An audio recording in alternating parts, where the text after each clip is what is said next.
Hello everyone, how are you doing? This is MD Tech here with another quick tutorial. In today's tutorial, I'm going to show you guys how to resolve if your vibration settings are not working on your Samsung Galaxy or Google Pixel Android phone.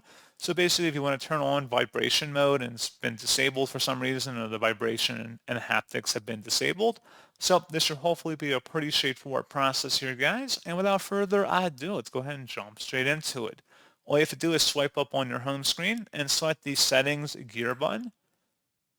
And then you want to scroll down and select where it says accessibility. So select the accessibility tile here. Go underneath interaction controls and select vibration and haptics. Go ahead and toggle this option at the top to the right so it should be turned on, and you can adjust the ring, notification, and alarm vibration settings all through here. Turning it further to the right means it is more noticeable or more pronounced, and if you turn to the left, it's less pronounced.